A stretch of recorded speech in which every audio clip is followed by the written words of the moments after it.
নমস্কার। ঘড়িতে সময় বিকেল 4টে, আর বিকেল 4টে মানেই রিপাবলিক বাংলার সব থেকে বড় বিতর্ক। আর বড় বিতর্ক অনুষ্ঠানে আমি এই মুহূর্তে রয়েছি সৌমিত্র দক্ষিণ মালদা লোকসভা আসনের ফরাক্কা থেকে। এই মুহূর্তে একেবারে টান উত্তেজনা চলছে, কারণ সামনেই 7ই মে লোকসভা নির্বাচনে এই দক্ষিণ মালদা আসনে ইতিমধ্যে বিভিন্ন রাজনৈতিক দল তাদের লাগাতারভাবে প্রচার কার্য চালাচ্ছে। আর এর ফলেই কিন্তু একেবারে জমজমাটভাবে লোকসভা নির্বাচনের যে ভোট প্রচার সেটা চলছে। এই মুহূর্তে রয়েছে আমার সঙ্গে রয়েছে কংগ্রেস এবং সিপিএম, এর পাশাপাশি রয়েছে তৃণমূল এবং এই পাশে রয়েছে বিজেপির নেতারা। এবারের লোকসভা নির্বাচনে কি হতে পারে, এবারের লোকসভা নির্বাচনে কি ইস্যু এই দক্ষিণ মালদা কেন্দ্রে? এখানে রয়েছে যেমন গঙ্গা ভাঙনের সমস্যা, এর পাশাপাশি রয়েছে পরিযায়ী শ্রমিকের সমস্যা। এই সমস্ত বিষয় কি এবারে লোকসভা নির্বাচনে ইস্যু হয়ে উঠতে পারে? এই সমস্ত বিষয়ে আজকে আমরা নজর রাখবো। প্রথমেই যাচ্ছি কংগ্রেসের কাছে। দক্ষিণ মালদা কেন্দ্রের এই যে ফরাক্কা, এর পাশাপাশি শামশেরগঞ্জ, এই দুটো কেন্দ্রে কিন্তু ব্যাপক আকারে গঙ্গা ভাঙন হয়। গঙ্গা ভাঙনের ফলে বহু মানুষ ক্ষতিগ্রস্ত হয়েছে, ইতিমধ্যে বহু মানুষ ক্ষতিগ্রস্ত হয়েছে এবং ক্ষতিগ্রস্ত যে কোনো মুহূর্তে আরও হতে পারে। নদী গর্ভে বিলীন হয়ে গেছে একের পর এক বাড়িঘর। কি বলবেন এই বিষয় নিয়ে? কারণ আপনাদেরই তো সাংসদ এখানে ছিলেন আবু হাসেম খান চৌধুরী, কি বলবেন এই বিষয় নিয়ে? দেখুন, এই গঙ্গা ভাঙনের সমস্যা আমাদের ফারাক্কা এবং শামশেরগঞ্জ এবং কিছুটা হলেও মালদারও বহুদিন থেকে এই সমস্যা কথা উঠে আসছে এবং এতে বহু লোক প্রভাবিত আছে, বহু ফ্যামিলিজ আছে যারা, আমি কিছুদিন আগেই শামশেরগঞ্জে গিয়েছিলাম, প্রাইমারি স্কুলে, হাই স্কুলে, সেখানে পর্যন্ত ইয়েদেরকে রাখা হয়েছে যারা ভিকটিম, যাদের বাড়ি পড়ে গেছে, তাদেরকে এক একটা রুমে চারটা পরিবার থাকছে, মানে ভয়াবহ অবস্থা। এতে রাজ্য সরকারের কোনো তাদেরকে অনুদান দেওয়া হয়নি, তাদেরকে কোনো রকমের কোনো সাপোর্ট দেওয়া হয়নি। গঙ্গা ভাঙন দায়ী করছেন, তাহলে কাদেরকে দায়ী করছেন? উভয় সরকার, দুই সরকারই দায়ী। এতে রাজ্য সরকার, এটা হয়ে গেছে ফুটবলের মতো ইস্যু। রাজ্য সরকারের কাছে গেলে তারা বলে কেন্দ্র সরকারের কাছে গেলে তারা বলে রাজ্য সরকার। এবং আমাদের সাংসদ এটা নিয়ে বারংবার পার্লামেন্টে বলেছেন এবং কিছুদিন আগে 1,80,00,000 টাকা বরাদ্দও হয়েছে। এবং আমি তৃণমূলীদেরকে বলতে চাই, 100 কত কোটি টাকা তারা বলেছিল, সে 124 কোটি টাকা কোথায় গেল? আপনি যান, ওখানে গিয়ে দেখতে পাবেন ওই বস্তার মধ্যে বালি ঢুকিয়ে সেটাকে বাঁধার চেষ্টা করা। কংগ্রেসকে প্রথমে প্রশ্ন করতে চাই যে তাদের যিনি সাংসদ ছিলেন এতদিন ধরে, 15 বছরের সাংসদ, তিনি কতবার গঙ্গা ভাঙন নিয়ে লোকসভাতে কোনো কথা বলেছেন বা তর্ক বিতর্কে অংশগ্রহণ করেছেন? উনি কোনোদিনই, প্রথমত তো উনি জানি না লোকসভাতে, এবং সেখানে গিয়ে উনি কথা বলারও কোনো চেষ্টাও করেন না। এবং গঙ্গা ভাঙন নিয়ে 15 বছর ধরে ছিলেন মালদা দক্ষিণের, উনি একজন এমপি, শামশেরগঞ্জ ওনার আন্ডারে পড়ছে। উনি কোনোদিন কোথাও গিয়ে বলা বা কোথাও কোনো আন্দোলন, ওনাকে তো মানুষ দেখতে পায়নি 15 বছর ধরে, তো উনি আন্দোলন করবেন কোথায় আর উনি কথা বলবেন কোথায়? আর উনি বলছেন মাননীয় মুখ্যমন্ত্রী মমতা বন্দ্যোপাধ্যায় যে 100 কোটি টাকার কথা বলেছিলেন, যথারীতি কাজ চলছে, টাকা কিছুটা এসেছে এবং সেখান থেকে কাজ হচ্ছে। আপনারা বালির বস্তা দিয়ে কি গঙ্গা ভাঙন রোধ করা সম্ভব হবে? স্থায়ী কি এটা সমাধান? সম্পূর্ণ কাজটা হবে, তারপরে তো আপনারা বলবেন। আগে সম্পূর্ণ কাজটা হোক, সম্পূর্ণ দেখা যাক যে কিভাবে সেটাকে আটকানো হচ্ছে, তারপরে আপনাদের কাছ থেকে কোনো প্রশ্ন শুনবো। একটু অপেক্ষা করুন, কাজ ভালো হবে এবং রাজ্যের যে উন্নয়ন সেইভাবে কাজটাও সঠিকভাবে হবে। প্রত্যেক বাড়ি নাকি সাংসদে দাঁড়িয়ে বলেছেন যে ফারাক্কা বা শামশেরগঞ্জের নিয়ে, জিজ্ঞেস করুন ঘর থেকে বেরোতে পারেন কিনা। ওনাকে 3 জন মিলে ধরে নিয়ে যেতে হয়। উনি ফারাক্কায় 15 বছরে আসেননি, একদিনের জন্য দেখা যায়নি। তাহলে দিল্লি তো অনেক দূরে আছে, কংগ্রেসকে ভুলে যেতে বলুন। এইসব মিথ্যে জুমলিবাজি করে আর কংগ্রেসের সরকার আসতে পারবে না, কংগ্রেসের এখানে কোনোদিন আর জিততে পারবে না। তাই কংগ্রেসের কথা বাদ দিন, তৃণমূলের কথা যদি আপনি বলেন তাহলে তৃণমূল বলবো, গত বছর বলে গেছে তৃণমূল কিচ্ছু করতে পারেনি, করবে না। আর বিজেপি সরকার, মানে সেন্ট্রাল গভর্নমেন্টের আওতায় যতটা আসছে ততটা কাজ করছে, আপনি দেখে নিতে পারেন, আপনি ক্যামেরা নিয়ে গিয়ে দেখে নিতে পারেন, বা যা ফারাক্কা ব্যারেজের কাছে বা সেন্ট্রাল গভর্নমেন্টের কাছে রেকর্ড আছে তা তো আপনি দেখতে পারেন। আমরা প্রত্যেক বছরই এখানে 50 থেকে 60 কোটি টাকা মতো সেন্ট্রাল গভর্নমেন্ট থেকে গঙ্গা ভাঙনের জন্য সেটা হচ্ছে। কি বলছেন আপনি, কি বলবেন? দেখুন ওনারা যে বলছেন আমাদের নাকি সেটিং, দাদা দিদিরা দিল্লিতে গিয়ে, পাটনাতে গিয়ে ইন্ডিয়া অ্যালায়েন্স নামে একজন যে সবাই ওই লিট্টি চোখা খাচ্ছিলেন, পরের দিন আবার সেই দিদি নাকি অন্য ট্রেন ধরে নিল। ওয়েস্ট বেঙ্গলে কিন্তু সেই গঠবন্ধন আমরা নেই, কারণ এখানে তৃণমূল কংগ্রেসকে নিজের ভাই বা গঠবন্ধনের একটা পার্ট বলে মনে করেন না। উনি শুধু ওখানে, আপনাদের সাংসদ যিনি ছিলেন আবু হাসেম খান চৌধুরী, তিনি নাকি সেইভাবে পদক্ষেপ গ্রহণ করেননি, তিনি নাকি সক্রিয় নন, তাকে নাকি এলাকায় দেখা যায় না, এমনও কিন্তু গুরুতর অভিযোগ করছে তৃণমূল এবং এর পাশাপাশি বিজেপি। কি বলবেন? ওরা দুজন ঠিকই পাশাপাশি বলবে, পাশাপাশি দাঁড়িয়েও আছে। যখন আমরা বলছিলাম, যখন কংগ্রেসের লোকেরা বলে, তখন তৃণমূলের লোকেরা জয় বাংলা আর বিজেপির লোকেরা জয় শ্রীরাম বলে। হোয়াটসঅ্যাপ ইউনিভার্সিটি থেকে তথ্য সংগ্রহ করে এবং সেটা পাবলিকে মিথ্যাভাবে এটা বলার চেষ্টা করে। গঙ্গা ভাঙনের ইস্যু কি এবারের ভোটে পড়বে? যেভাবে শামশেরগঞ্জে একের পর এক বাড়ি ঘর মোদি গর্বে বিলীন হয়ে যাচ্ছে। মালদার এই ইস্যু আছে, বিড়ি শ্রমিকদের ইস্যু, পরিযায়ী শ্রমিকের ইস্যু, গঙ্গা ভাঙনের ইস্যু, এগুলো হচ্ছে মূল আমাদের বড় ইস্যু।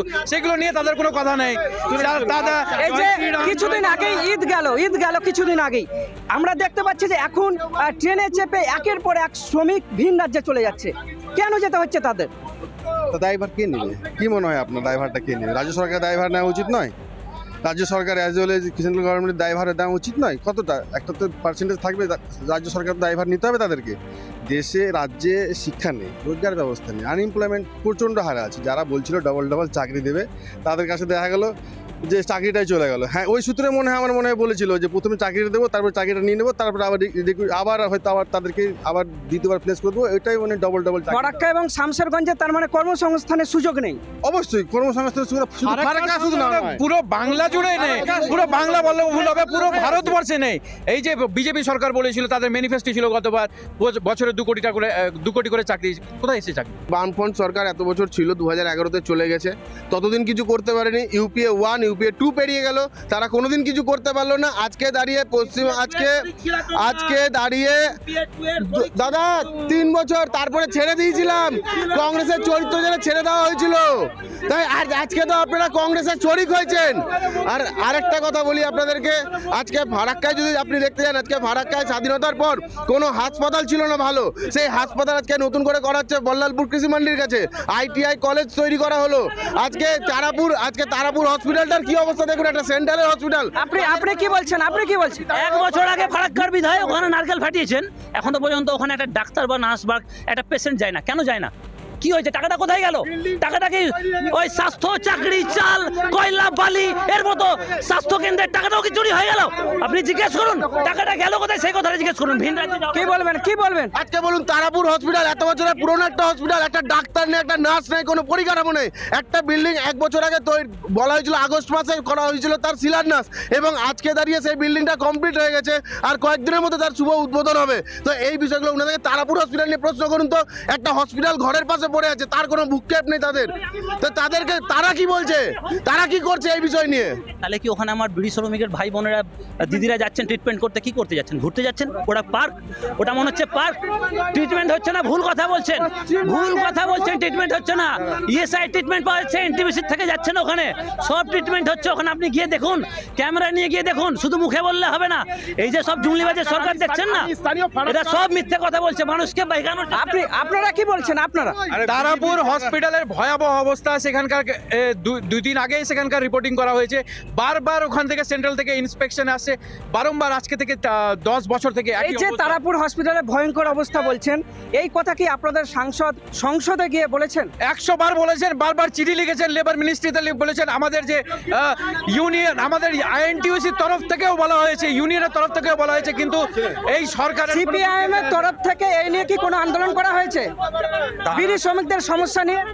বিড়ি শ্রমিকদের মজুরি বৃদ্ধি সহ বিড়ি শ্রমিকদের জনজীবনের যে সমস্যা, সেই সমস্যা নিয়ে লাল ঝান্ডায় 365 দিন রাস্তায় থাকে। বিড়ি শ্রমিকদের এই সমস্যার জন্য, ন্যূনতম মজুরি না পাওয়ার জন্য এদের মজুরি নির্ধারিত হয় রাজ্য সরকারের নেতৃত্বে। আজকে দেখলে অবাক হবে যে গত 4 বছর ধরে যে বিড়ির যে মজুরি চুক্তি স্বাক্ষরিত হয়, আগে বামফ্রন্টের আমলে 3 টায়ার চুক্তি হতো। সরকারের প্রতিনিধি থাকতো, লেবার দপ্তরের প্রতিনিধি থাকতো, বিড়ি মালিকদের প্রতিনিধি থাকতো, ওয়ার্কারদের প্রতিনিধি হিসাবে ইউনিয়নরা থাকতো, 3 টায়ার হতো। মানে আপনারা রাজ্য সরকার তথা তৃণমূলকে দায়ী করছেন? এই সরকারের আমলে রাজ্যের শ্রম দপ্তর এই চুক্তি সম্পাদন করার ক্ষেত্রে কোনো রকম ভূমিকা নেয় না, এবং নেয় না এই কারণেই যে রাজ্য সরকারের যে শ্রম দপ্তরের প্রতিমন্ত্রী ছিল সে নিজে বিড়ি শ্রমিক। ওরা বলছে না 365 দিন ওরা রাস্তায় পড়ে থাকে, মানুষ ওদের 365 রাস্তায় ছুঁড়ে ফেলেছে, এমনভাবে ছিঁড়ে ফেলেছে যে মাজা খুঁজে পাওয়া যায় না, ওদের মাজা ভেঙে দিয়েছে। আজকে দিনে কি পদক্ষেপ গ্রহণ করা হয়েছে বিড়ি শ্রমিকদের জন্য? বামপন্থ সরকারের আমলে বিড়ি শ্রমিকদের যে মূল্য ছিল, আজকের দিনে দাঁড়িয়ে সেই মূল্য অনেকখানি বেড়ে গেছে। এবং আমি কেন্দ্রীয় সরকারের প্রতিনিধি এখানে যারা আছেন বিজেপির পক্ষ থেকে, তাদেরকে একটা প্রশ্ন করতে চাই। ব্যারেজ হাসপাতাল নিয়ে ওনারা বললেন তো ব্যারেজ হাসপাতাল নিয়ে আমার একটা প্রশ্ন, এখানে আপনারা গিয়ে দেখে আসুন, এত বড় একটা হসপিটাল তৈরি করা আছে যেখানে একটা বেড নেই, যেখানে কোনো মানুষের ট্রিটমেন্ট হয় না, একজন মাত্র ডাক্তার, সেখানে এতগুলো পেশেন্ট, আশেপাশে গ্রামের মানুষ আছে যারা কোনো সময় যায় ট্রিটমেন্ট করাতে, তাদের এই ফলাফলগুলোর উত্তর তারা দিচ্ছে না কেন? দেখুন, গঙ্গা জলে গঙ্গা পুজো যেরকম হয় সেরকমই হচ্ছে বিড়ি শ্রমিকের বাড়ানো বেতন, সেই হচ্ছে অবস্থা। খলিলুর রহমান আমাদের জঙ্গিপুরের এমপি, ওনাদের এক্স মন্ত্রী এবং এখনকার এমএলএ হচ্ছে জাকির হোসেন, ওনাদের বড় বড় বিড়ি ফ্যাক্টরি, ওনারা ক টাকা বাড়িয়েছেন এবং ক টাকা দিচ্ছেন এখন আমি জানতে চাই একটু। আর যে বিড়ি শ্রমিক আর এখানে কাজ বলছে, তো আমাদের 3-4 মাস আগে প্রধানমন্ত্রী অমৃত ভারত প্রকল্পের একটি ট্রেন চালিয়েছিলেন ব্যাঙ্গালোর অবধি, তো সেখানে ছাত্রছাত্রীদের পড়াশোনার স্বার্থে গেছিলেন, এখন দেখি লেবার বোঝাই হয়ে যায় সেই ট্রেন। পশ্চিমবঙ্গের এত উন্নয়ন, দেখি মালদার ফারাক্কা থেকে এত লেবার যায় যে উন্নয়ন মানে কি বলবো, ট্রেন দিয়ে বইছে এখন, সেই ট্রেনটা সাধারণ মানুষের না হয় লেবার ট্রেনে পরিণত হয়েছে। বিড়ি শ্রমিকদের নাকি মজুরি বৃদ্ধি করা হয়েছে এমনই দাবি করলেন তৃণমূলের যিনি রয়েছেন এখানে। সরকার নির্ধারিত 267 টাকা মজুরি আজ পর্যন্ত বিড়ি শ্রমিকরা পায়নি। এই কারণে পায়নি যে যারা বিড়ির মালিক তারা তৃণমূলের হয় এমএলএ না এমপি, চলে যান এখানকার এমএলএ মনিরুল, চলে যান শামশেরগঞ্জের এই জঙ্গিপুরের সাংসদ খলিলুর রহমান, সে বিড়ির মালিক, জাকির হোসেন শিব বিড়ির মালিক, ইমানি বিশ্বাস হাওড়া বিড়ির মালিক। ফলে রাজ্য সরকারের নির্ধারিত 267 টাকা মজুরি যারা ধারক এবং বাহক তারা শোষণ করছে বিড়ি শ্রমিকদেরকে, এই জন্যই সরকার নির্ধারিত মজুরি তারা পায় না। এখানকার আমাদের সাংসদ এখানে এই যে বেওয়াতে একটা প্রজেক্ট হচ্ছে, এখন তৃণমূলীরা ক্রেডিট নিতে চাইবে, তৃণমূলীরা ক্রেডিট নিতে চাইবে এই কারণে, কারণ এখন জায়গার একটা সমস্যা যেটা ছিল সেই সমস্যাটা এখন একটু কিছুটা সলভ হয়েছে এবং সেখানে কাজটা শুরু হয়েছে। কিন্তু যেটা স্যাংশন হয়েছিল, যেটা প্রজেক্টটা ফেলা হয়েছিল, এটা আমি বলছি না, এই 2 বছর 1 বছর আগে আমাদের কংগ্রেসের এমএলএ এখন তৃণমূলে যোগদান করেছে, সেই তৃণমূলের যে সহসভাপতি, রাজ্য সহসভাপতি, তিনি আগে জিজ্ঞেস করলে এরা বলতে পারবেন। দেখো ওদের মতন চিৎকার করে আমরা কথা বলতে পারি না। কংগ্রেস পার্টির ওদের তরফ থেকেই বলা হয়েছিল যে পিএইচই এই গঙ্গার জল উঠিয়ে এটাকে ফিল্টার করে বিশেষ করে আমাদের যে দক্ষিণ প্রান্তে যারা ক্যানালের দক্ষিণ প্রান্তে যে গ্রামগুলো আছে তাদেরকে জল সরবরাহ করা হয়, খাবার জল। কিন্তু রাজ্য সরকার শুধু বলেই গেছে, ওই যে নারকেল ফাটানো সরকার বলে একটু আগে যেরকম বলছিলেন যে সব জায়গায় আমরা বিল্ডিং করেছি, আপনি চলে যান ফারাক্কার পাশে মানে যে জলের প্রকল্প তৈরি হচ্ছে এখানে ফরাক্কাতে, তাতে রাজ্য সরকারের অবদান নেই, একদমই নাই। তারা চাইলে করতে পারতো, কিন্তু তাদের নিয়ত নেই, তারা চাইলে করতে পারতো, বারবার গিয়ে ইন্সপেকশন করছে, বারবার গিয়ে ল্যান্ড দেখছে, কিন্তু কাজের কাজ কিছু হচ্ছে না। সামনে পিএইচির কাজ চলছে, আপনারা একটু এগিয়ে চলে যান বেউয়া ওয়ানে পলাশি গ্রাম, সেখানে সমস্ত পিএইচির কাজ চলছে, তো তারা দেখতে পায় না, কারণ তারা এতদিন দেখেনি, মানুষ চুড়ে ফেলেছে, আর তাদের কাছে কেন শুনতে যাব? আপনারা বেকার এদের কাছ থেকে শুনে সময় নষ্ট করছেন। দাবি করা হচ্ছে যে এখানে যে সমস্ত জলের প্রকল্পগুলো তৈরি করা হচ্ছে সেগুলো সবই রাজ্যের প্রকল্প এবং এখানে যিনি বিধায়ক রয়েছেন তিনি এই বিষয়ে যথেষ্ট পদক্ষেপ গ্রহণ করছে যাতে পানীয় জলের সমস্যা এখানে না থাকে। ভাইকে একটু বলি যে এটা রাজ্যের যদি প্রকল্প হয়, রাজ্য সরকার এই জলের জন্য সাধারণ মানুষের গ্রামগঞ্জের জলের জন্য কত টাকা দিয়েছে একটু বলুন। এটা তো হচ্ছে কেন্দ্র সরকারের জল মন্ত্রণালয়ের প্রকল্প, সারা ভারতবর্ষের প্রতিটা গ্রামে গ্রামে বাড়ি বাড়ি জল জীবন মিশন, এটা তো রাজ্য সরকার কত টাকা খরচ করেছে এখানে? শুনুন, 2 বছর আগে অলরেডি টেন্ডার হয়েছে, ঠিক আছে, প্রথমবার ক্যান্সেল হয়, সেকেন্ড টাইম টেন্ডার হয়েছে, সেটা একটা কোম্পানি পেয়েছে, সেই কোম্পানি ওখানে এসছে, তাকে রাজ্য সরকারের যদি প্রকল্প হয় পিএইচির সেই জল জীবনটা, তাহলে রাজ্য সরকার আজকে 1 বছর হয়ে গেল জমিটা কেন অধিগ্রহণ করে দেয়নি? আপনি জানেন প্রত্যেকটা সেন্ট্রাল গভর্নমেন্ট বা স্টেট গভর্নমেন্টের তাতে জমি অধিগ্রহণ করে দেওয়ার দায়িত্বটা থাকে রাজ্য সরকারের। তাহলে ওখানে আজ পর্যন্ত 2 বছরে রাজ্য সরকার ওখানে 10 একর জমি কেন অধিগ্রহণ করে পিএইচির ওপারের আমাদের পশ্চিম পাড়ের মানুষজনের জন্য, পশ্চিম পাড়ের 50টা গ্রামের জন্য জলের ব্যবস্থা করতে পিএইচিকে জায়গা কেন দেয়নি? আপনি জানেন কি জায়গা কেন দেয়নি? সেখানে এমএলএ তৃণমূলের, সেখানে তৃণমূলের ব্লক প্রেসিডেন্ট, তৃণমূলের যত বড় বড় ক্যাডার আছে যাদের কাছে আজকে সিন্ডিকেটের টাকা, রাস্তার টাকা পড়ে আছে, কয়লা চুরি, বালি চুরি, চাকরি চুরির টাকা পড়ে আছে, তাদের পকেটে অনেক গরম, তাদের পকেটে, তাদের অ্যাকাউন্টে, তাদের ব্যাংক ব্যালেন্স এত বেশি যে তারা চাইছে ওখানকার গরিব যেসব মানুষ আছে, যেসব চাষি আছে, তাদের কাছ থেকে কম পয়সায় কী করে জমিটা নিতে হবে, যে সরকারকে বেশি দামে কী করে বেচতে হবে।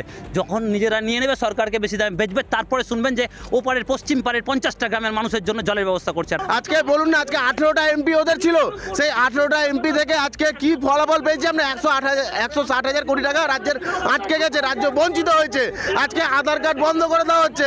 কেন্দ্রীয় সরকারের যে প্রত্যেকটা দ্বিচারিতা মনোভাব, এই দ্বিচারিতা মনোভাবের জন্য পশ্চিমবঙ্গ মাসিরা সবসময়ের জন্য বঞ্চিত থাকে। পিএইচির কাজ চলছে, রাজ্য সরকারের আন্ডারে চলছে এবং আপনারা যেখানে যাবেন সেখানে গিয়ে দেখতে পাবেন পিএইচির কাজ চলছে। আগামী 1 বছরের মধ্যে সমস্ত কাজ সম্পন্ন হবে।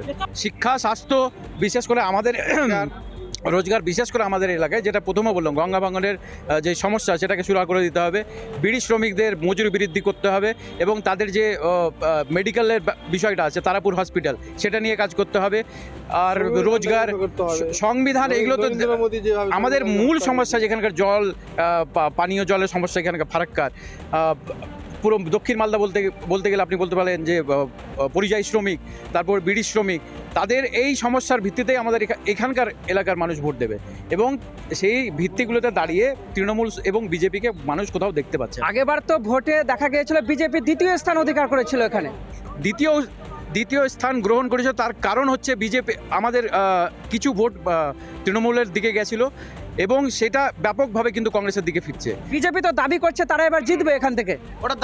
দাবি সবাই করতে, দাবি তো 400 সিটের করছে, দাবি 400 সিটের করছে, 1.5 লক্ষ ভোটে কংগ্রেস এবার জিতবে দক্ষিণ মালদায়। 400 সিটের করছে, কিন্তু 1.5 লক্ষ ভোটে কংগ্রেস নাকি এখান থেকে জিতবে? 1.5 লক্ষ ভোটে? আরে রিয়েল লাইফ মিস্টার ইন্ডিয়া হচ্ছে না আমাদের এমপি আবু আসলেদ খান। 15 বছর ধরে আমরা দেখতেই পাইনি ওনাদেরকে। আমি স্কুল ওনাদের ভিশনটা কি করবেন, কত বছরে জল বলুন, গঙ্গা ভাঙন বলুন, সমস্ত কিছু বলুন, একটা বিষয় নিয়ে উনি প্রশ্ন করেছেন। ওনার অ্যাটেন্ডেন্সটাকে আমি জিজ্ঞেস করতে চাই, 5% যদি থাকে আমি ধন্য। উনি real life mister India, real life. জান না, আপনি সংসদে গিয়ে দেখবেন আবু হাসান খান চৌধুরী, তার পাশে লেখা হবে শুধু এ, মানে লাস্ট 10 ইয়ার্সে উনি অ্যাবসেন্টই আছেন। উনি ফারাক্কাবাসীর জন্য কিচ্ছু বলেননি, কিচ্ছুটি করেননি। এই যে মূল্যবৃদ্ধি এবং কংগ্রেস আমাদের বিজেপি সরকারের যে পরিস্থিতি, সেই পরিস্থিতির বিরুদ্ধে আমাদের ভোট চাই। গরিব মানুষদেরকে বাঁচানোর জন্য আমাদের ভোট চাই এবং মানুষের উন্নয়নের জন্য আমাদের। বিরোধীরা তো এখানে দুর্নীতিকে ইস্যু করছে, গঙ্গা ভাঙনকে ইস্যু করছে, বেকার সমস্যাকে ইস্যু করছে। ফারাক্কায় দাঁড়িয়ে কোনো দুর্নীতি দেখাতে পারবে না এবং ফারাক্কায় দাঁড়িয়ে কোনো সমস্যাও দেখাতে পারবে না। তাদের বলতে হয়, তারা বলছে, বেকার এদের কাছ থেকে শুনেও কোনো লাভ নেই। লক্ষ্মীর ভাণ্ডার বন্ধ হয়ে যাবে, রূপশ্রী বন্ধ হয়ে যাবে। ওরা এমন ভাবে প্রেডিক্ট করছে, ওরা এমন ভাবে, এটা ফ্যাক্ট বলছি আমি আপনাকে। আমরা যখন যাচ্ছি না লোকের কাছে, বাড়িতে বাড়িতে যখন প্রচার করতে যাচ্ছি, তো তৃণমূল কর্মীরা একটা ম্যানিফেস্টো দিচ্ছে, এরকম একটা ম্যানিফেস্টো দিচ্ছে যেখানে ওরা লেখা থাকছে একটা আবাস প্লাসের, দিয়ে ওখানে নাম লিখে বলছে যে তোমাদের ভোটের পরে আবাস প্লাসের নাম ঢুকে যাবে এই নাম্বার 9738097380, এই নাম্বারে ফোন করতে হবে। তোমরা যদি তৃণমূলকে ভোট না দাও তাহলে তোমাদের লক্ষ্মীর ভাণ্ডার বন্ধ হয়ে যাবে, রূপশ্রী বন্ধ হয়ে যাবে। এরকম ভাবে বিভ্রান্ত করছে মানুষকে, মনে হচ্ছে এটা বিধানসভা ভোট, মনে হচ্ছে এই ভোটে হেরে গেলে মুখ্যমন্ত্রী মনে পদত্যাগ, মানে হারিয়ে যাবে মনে এখান থেকে। ঠিক এইভাবেই বিভিন্ন রাজনৈতিক দল তর্ক বিতর্ক করছে, কিন্তু দক্ষিণ মালদার এই যে ফরাক্কা এবং শামশেরগঞ্জের গঙ্গা ভাঙন রোধ কবে হবে, বেকার সমস্যা কবে মিটবে, এই সমস্ত কিন্তু এখন ভাববার বিষয়। সামনেই যে ভোট, সেই ভোটে মানুষ কি জবাব দেবে সেটাই এখন দেখার বিষয়। মুর্শিদাবাদের ফরাক্কা থেকে সৌমিত্র দাস, রিপাবলিক বাংলা।